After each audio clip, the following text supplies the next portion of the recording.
Hi there, I'm Mary Susie from Bead Me a Story, and today I'm going to show you how to make these little tiny snowflake either pendants or earrings.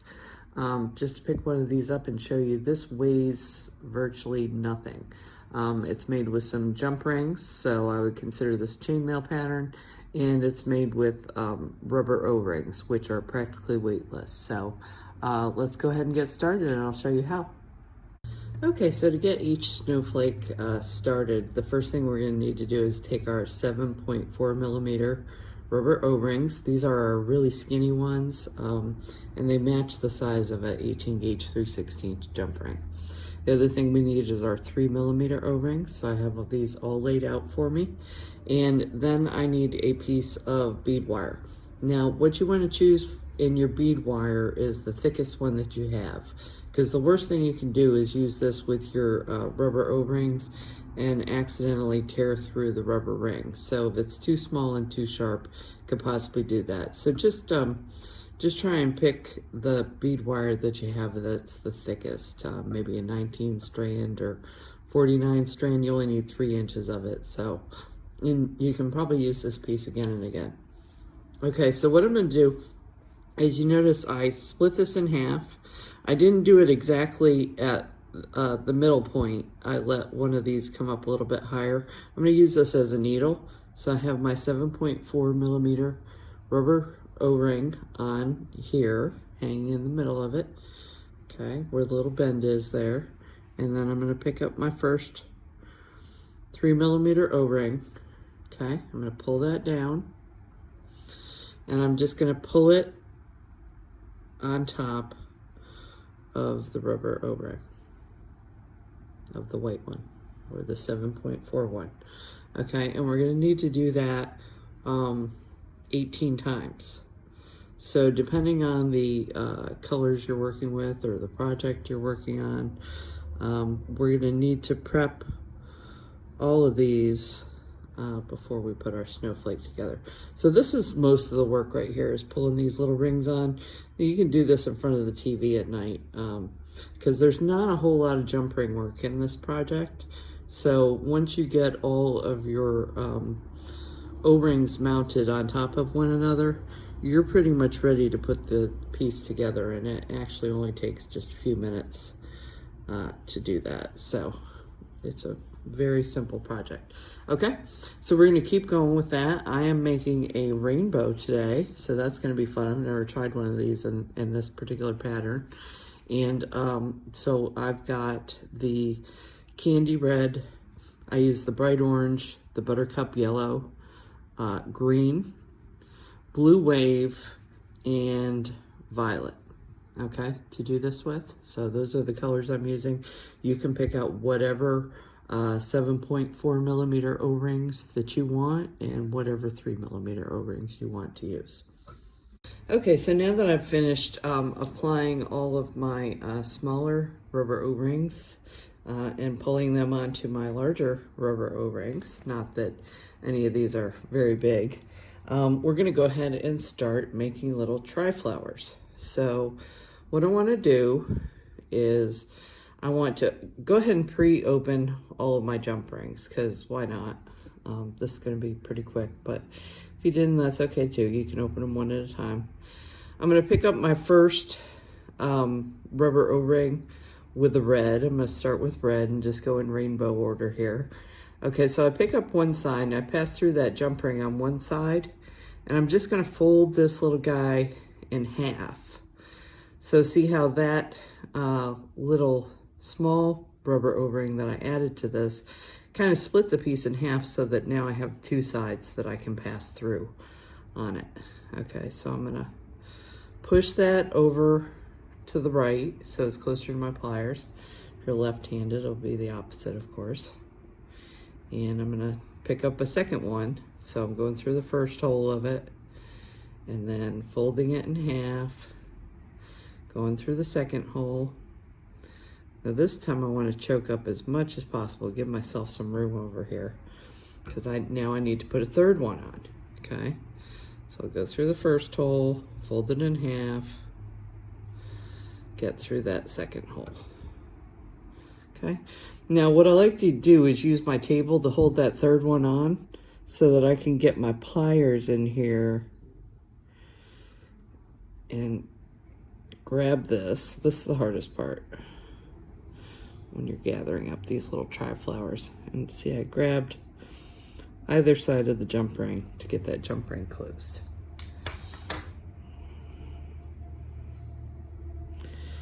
Didn't quite get it perfect, so let me come in again.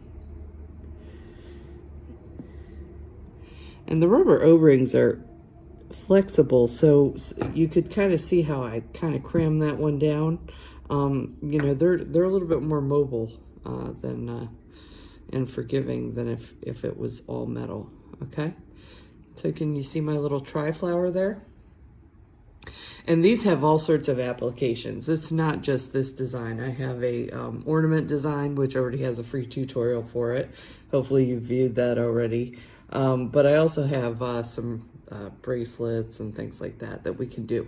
We're starting to create a three-dimensional structure here. So that's when things start to really get interesting. Okay, so I'm going to show you one more of these. Here's my orange. Okay, so I put the first petal on, go through the first side, fold in half, go through the second side, really choke up because I'm getting ready to put my third one on.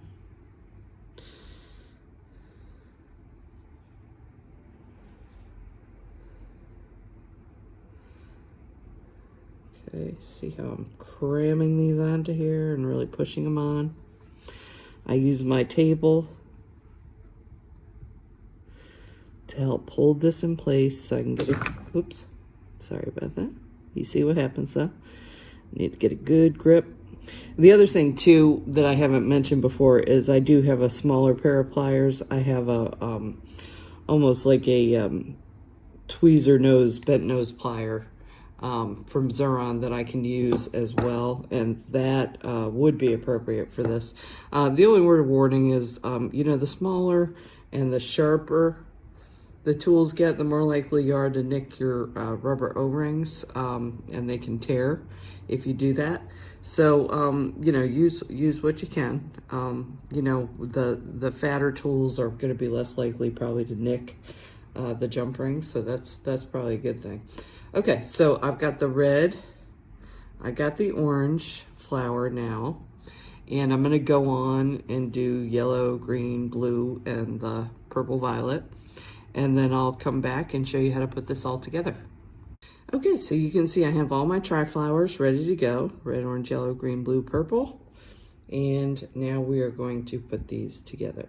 So in order to do that, I'm going to pass through one of the 3mm O-rings on my first Triflower. And I'm going to be careful. You can see I'm just dipping under it. I want to be somewhat careful that I, you know, again, don't tear my O-rings while I'm doing this. So I'm just dipping underneath. So that's the red.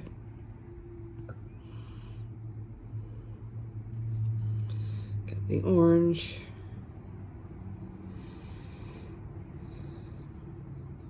And this is my larger jump ring. This is the one that I need. This was the 20 gauge 5/32, just to mention that. You need a little bit larger because we're fitting 6 of these onto here. So that required a larger jump ring. Okay, here's my green. And the nice part when you're doing this part, see how I can kind of flip one up and flip one down. I can kind of cram these closer together than they're going to be eventually. Can you see that? So this one is not really a problem to get on and get closed because you can squish them up and then they're going to spread out just fine. So push that one down, push that one up, push that one down. Oops, put my purple on before my blue.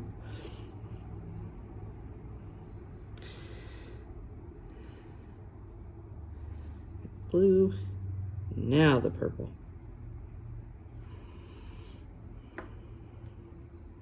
Okay. So now we're just going to close this jump ring. This is going to hold the center of it all together.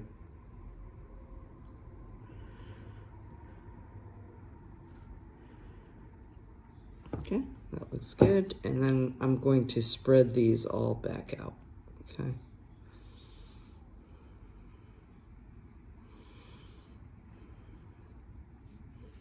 Okay, so we have the almost to the end of this snowflake. You can see it all coming together now.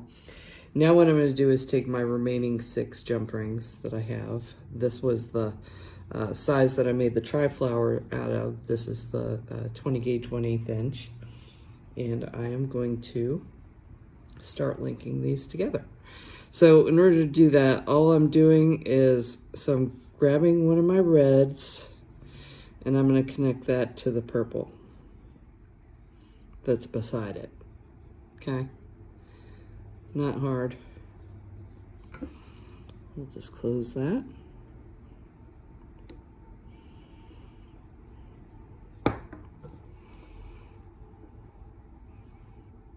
And this outer jump ring becomes part of the snowflake too. It's a very important part of the look of it. Okay, through my red and my orange.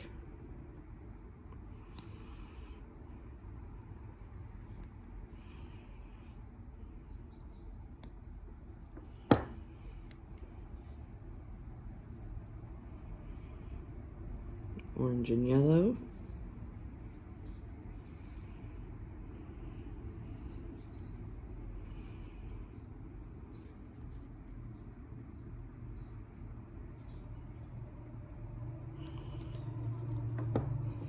Okay, yellow, green.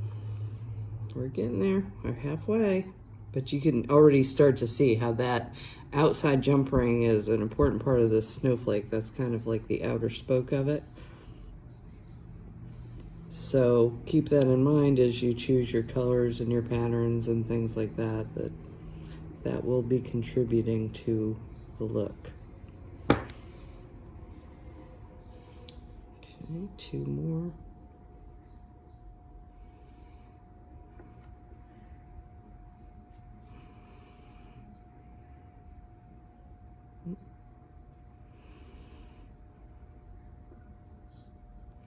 So, you know, this is appropriate for beginner, but you do need to have a little bit of hand skills. You should be pretty good at opening and closing jump rings at this point is basically all you need. And then at that point, pretty much anybody can do this. I've taught a bunch of beginners before. I think I had a class of about 10 people, all of them beginners, and there was really only one person who just lacked any kind of hand skills to be familiar with opening and closing jump rings. So that person struggled, but everybody else made it through. So like I said, it's just a matter of, you know, if you don't know how, practicing opening and closing jump rings on your own till you can get comfortable with the feel of that. Because as you can see, some of the little pieces in here are tight. But this is really a good beginner project. Okay, so there is our little rainbow snowflake that we made. Now, one thing I want to mention here is you, if you're doing earrings, then you can just slide the little earring loop through one of these outside snowflake jump rings. Another thing to mention is all my closures look pretty good, but I can actually see where this one is. So if you want to, you can always tuck your closures. Things aren't going to move around quite as much on this because it is rubber, so there's a little bit more friction. So you can actually tuck your closures inside the snowflake for a really professional look. And then if, like I said, if it's an ear wire, you're going to connect right through there. If you want to put this as a pendant on a necklace, then I like to use 2 more jump rings, okay, and connect them to one of these outside spokes, and then I slide the chain straight through. The couple of kits I have right now do have a curb chain on them, but I've actually just recently gotten some more ball chains in, so after that first round of kits, I'll probably be switching these out to a ball chain, and ball chains are just a really nice, inexpensive way to do this, because if you're trying to make inexpensive you know, office gifts and teacher gifts and things like that for the holidays, then, you know, that can really add up if you have a lot of people to make for. So the ball chains are a great way to do it. And then if somebody needs to replace it later, it's inexpensive switch out, or they can switch to something that's a little bit fancier if they want to. So anyway, I hope you enjoyed this. Please be sure to like and follow me on YouTube. And this and lots of other kits, projects, and tutorials, as well as supplies, are available at beadmeastory.com. Thank you so much.